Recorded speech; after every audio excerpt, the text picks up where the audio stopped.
Hey there, all you filthy heathens. This is Kirk coming back to you again, doing this whole thing right before the weekend.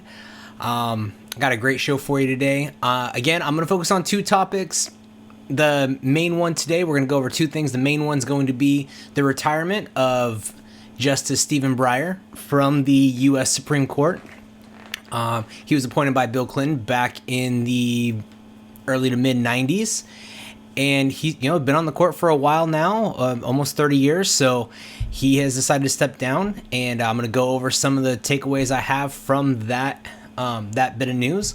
Also, my Bengals are still in the hunt for a Super Bowl, so I'm going to go over the championship weekend for the NFL today as well. So we'll start, like I said, with the announcement that Supreme Court Justice Stephen Breyer is going to retire. I don't know if he's given a date on when he's going to retire. I would imagine that he's just giving kind of an early notice to Biden. Hey, I'm going to be stepping down probably at the end of this term. Supreme Court terms usually end around the end of June, sometime in June. So I would imagine he's probably going to be around until then. He might retire early. I don't know.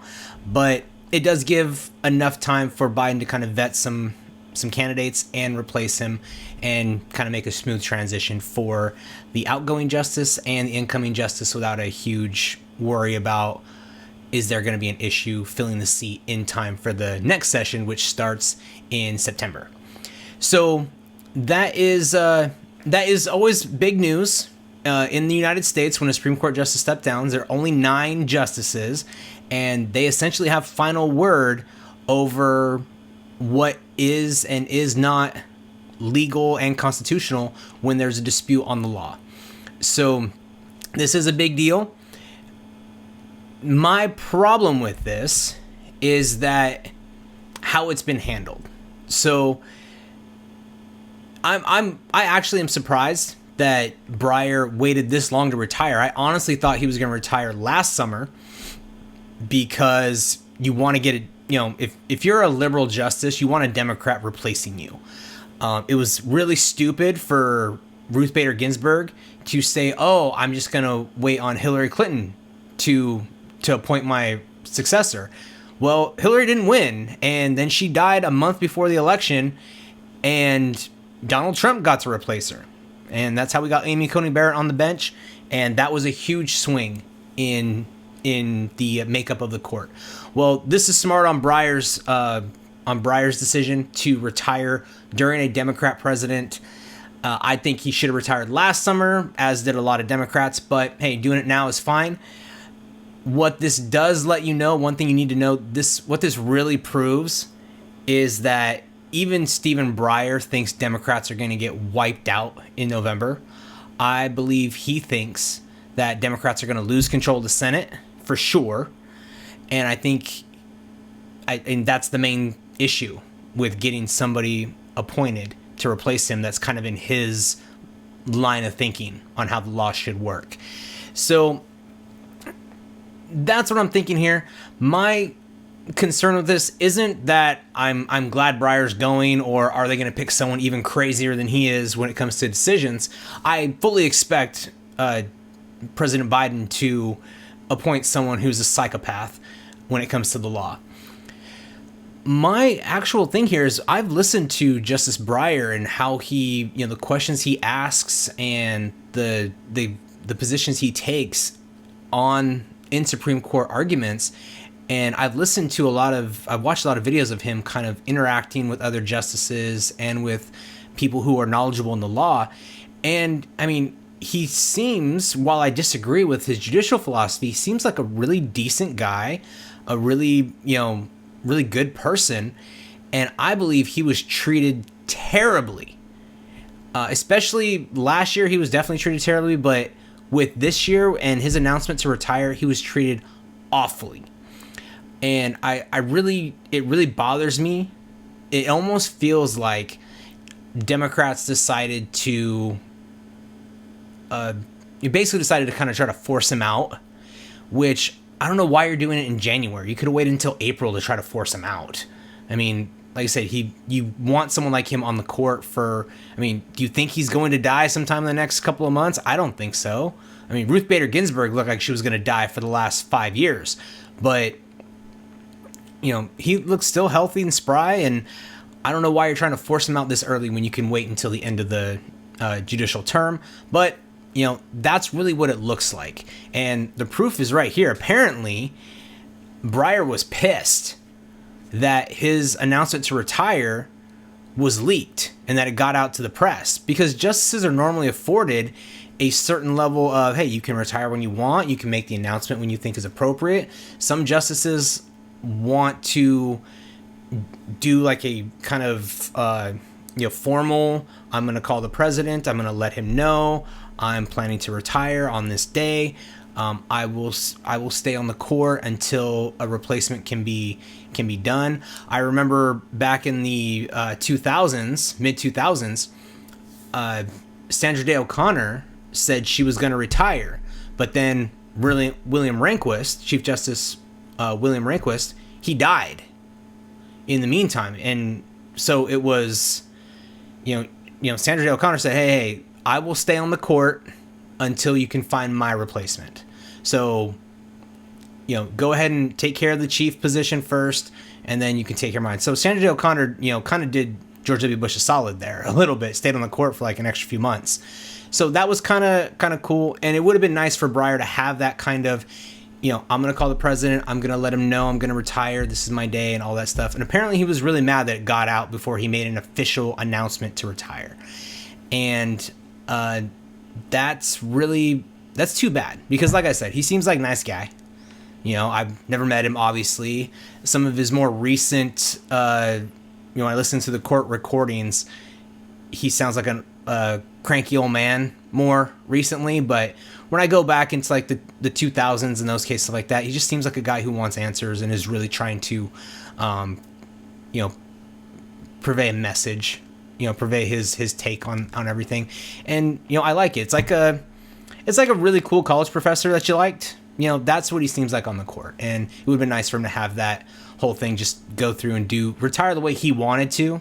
Unfortunately, he didn't get that.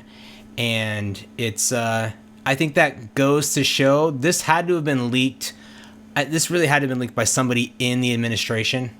So it really shows the level of disrespect that the people in the Biden administration, like I said before, I do not think Biden is really running this administration. So it's somebody in his administration that leaked this, and I think it was messed up.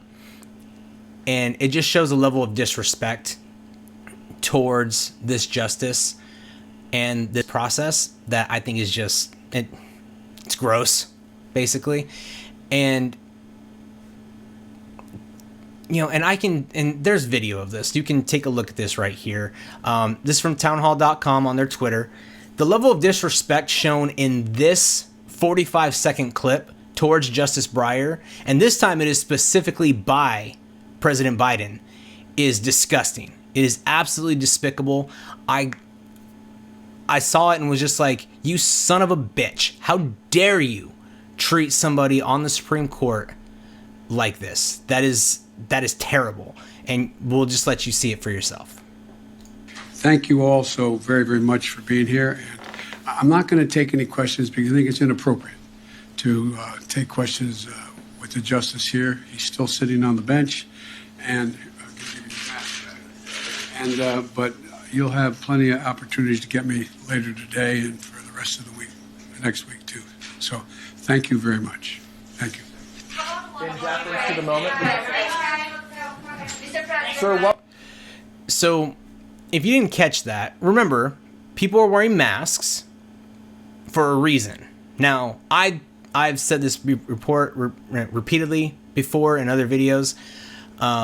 Masks are stupid, but here's the thing: is if you were going to be wearing masks, the age range for people who should probably be wearing masks are the age of Joe Biden and the age of Stephen Breyer. Stephen Breyer is 83 years old. So for you to hand your mask to a sitting U.S. Supreme Court justice, like he's your he's your assistant, like he's your servant or something like that. The level of disrespect to me is just absolutely astounding, and that is just awful. I don't know who Biden thinks he is. I know he's the president, but that is a scumbag move. That's a dick move, and I can't believe he did that. That is fucking ridiculous.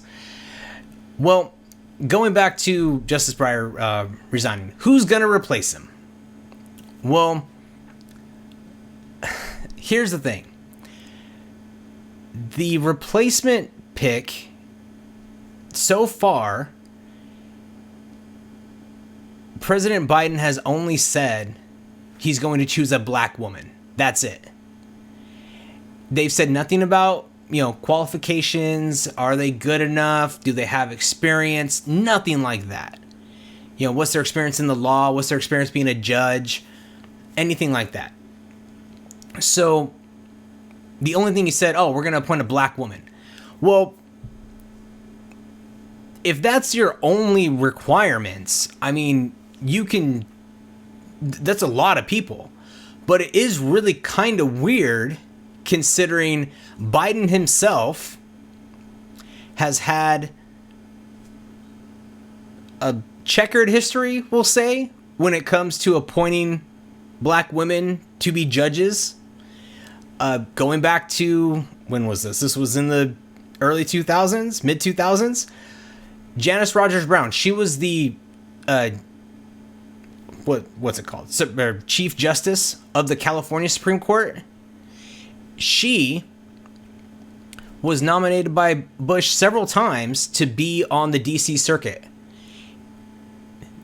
Not only did Biden vote to block her, he voted to use the filibuster to block her, which is kind of odd. So he was blocking a black female judge from being able to be elevated to one of the highest courts in the land. In fact, the DC Circuit's always called kind of the second highest court in the land. He blocked her from being able to serve on that court using the filibuster, which now he says is a remnant of Jim Crow, which he's the one that's been using it for Jim Crow purposes, apparently. So he has a history of blocking black female justices from high positions in the judiciary.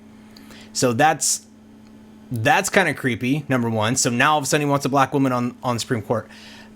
I'm fine with a black woman on the Supreme Court, but he doesn't really have much of a history of advancing that, that kind of, advancing black women into the judiciary at all. In fact, he tries to keep them down for the most part. Also, Democrats, just a couple of years ago, they tried to block. He had 13 Senate Democrats who voted against a black female judge that was nominated by Trump. Luckily, she is now a federal district court judge, and she's on the she's serving there now. I mean, is it too much to hope at this point? Maybe Biden is senile enough to, kind of make a choice, kind of like the first George Bush did with David Souter, picking someone Souter was actually an activist liberal judge and put him on the Supreme Court.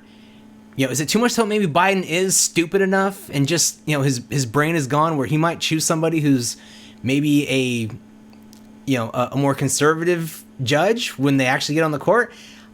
Man, I would hope so, maybe. So, but I doubt it. I mean, like I said, I don't think Biden's actually going to be the one making this choice. I think it'll be somebody else. And yeah, there is a checkered history, but you're going to hear a lot of this going forward, where he's going to nominate a black woman. People are going to say she's outside the mainstream for a lot of different reasons. They're going to bring up specific reasons why she shouldn't be on the Supreme Court, and they're just going to call her racist, they're just call them racist and sexist, and that'll be it. The reality is, though, Joe Biden has disrespected Stephen Breyer. He has not been a good person when it comes to elevating black women into the judiciary, and this is obviously just playing politics. So, however, what this all comes down to is pretty simple.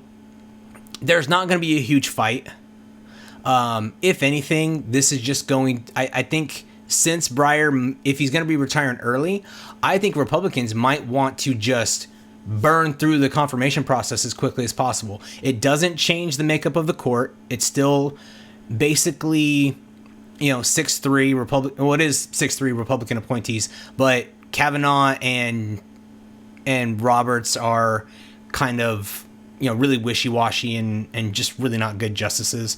They can go more liberal. So, it's really more of a 5-4 court right now for the most part. So I don't think there's going to be it's not really going to make a difference in the makeup of the court. So I think Republicans might just say, go ahead, whatever. We're not going to vote for her, but go ahead, do your thing.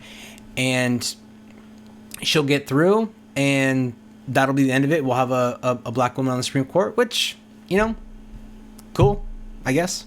I said that when Obama got elected, and I was like, all right, cool, black president. All right, he's probably going to suck, and he did.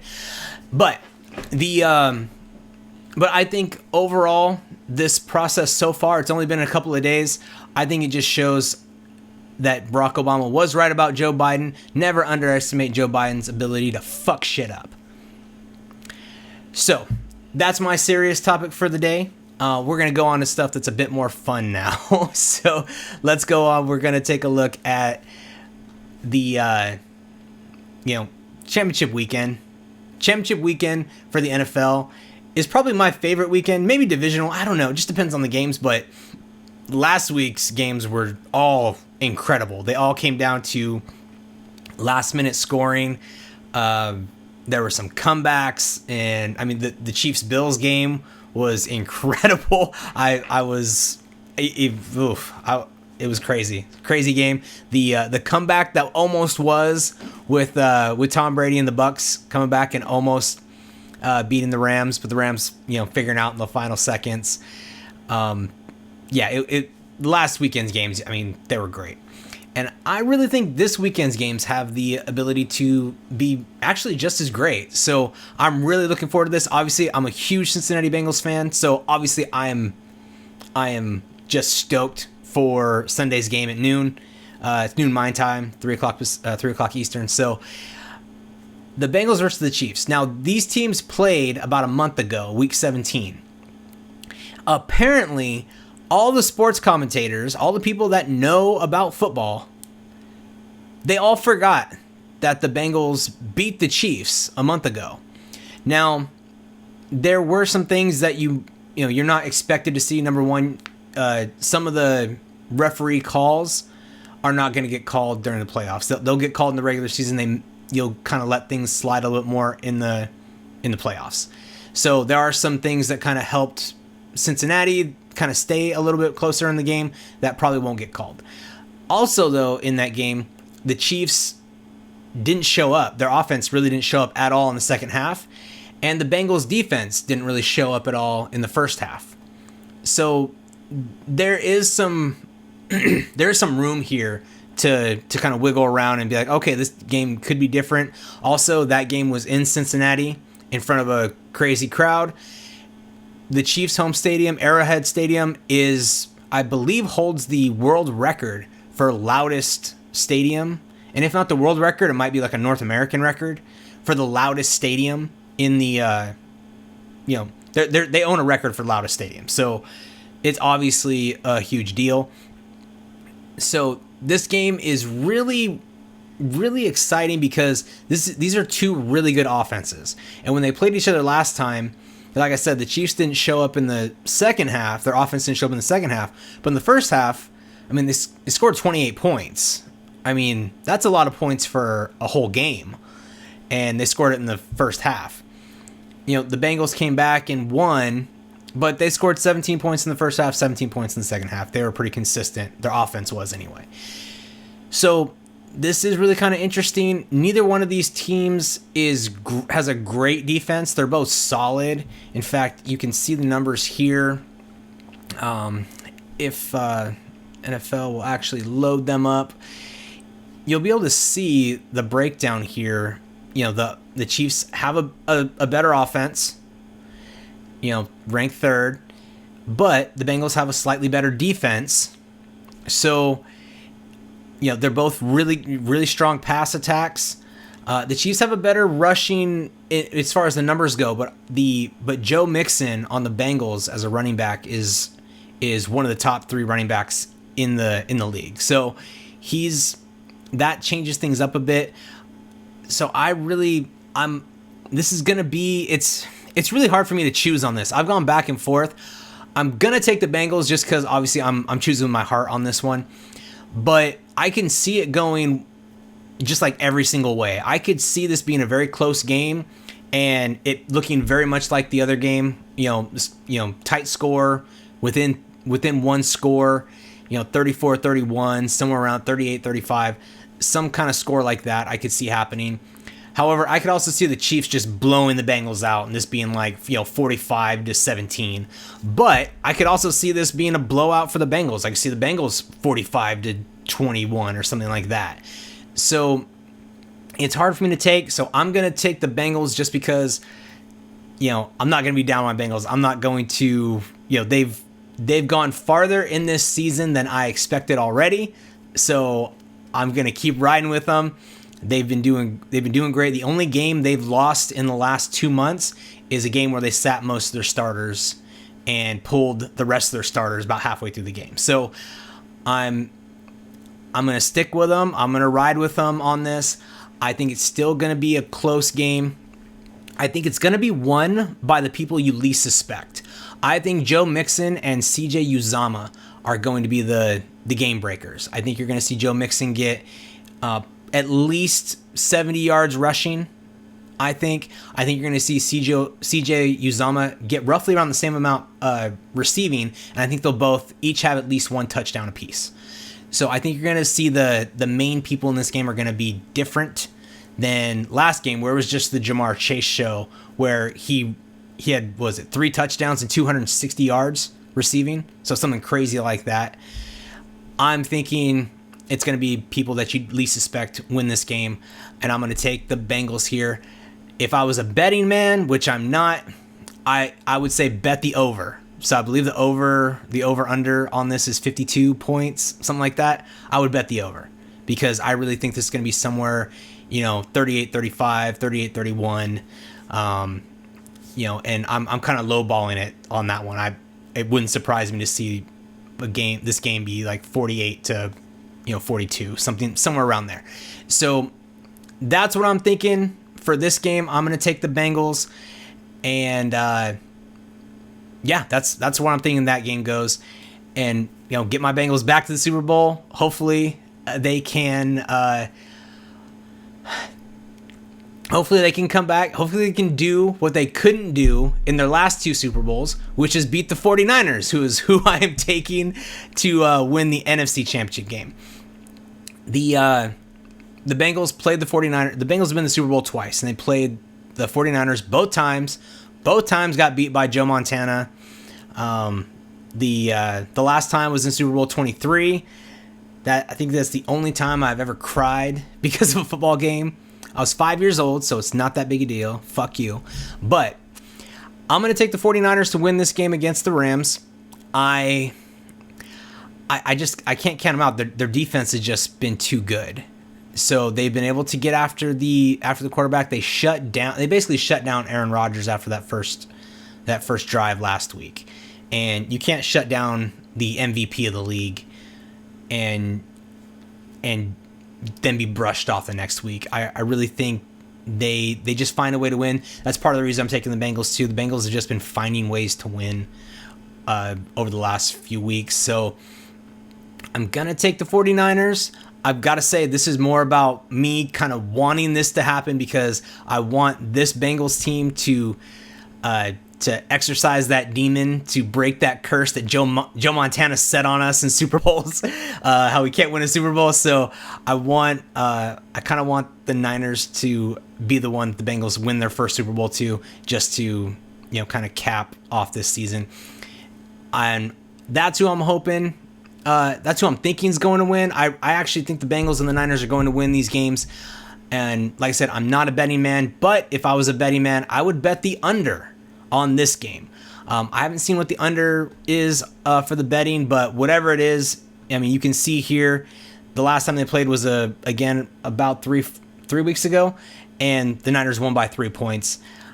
We're talking that's 61 points. Yeah, I would, if that's the over-under is 60 or that, I would probably take the under on that. So either way, I think this is going to be 2 really good games. And I'm hoping, like I said, I'm hoping to see the Bengals versus Niners.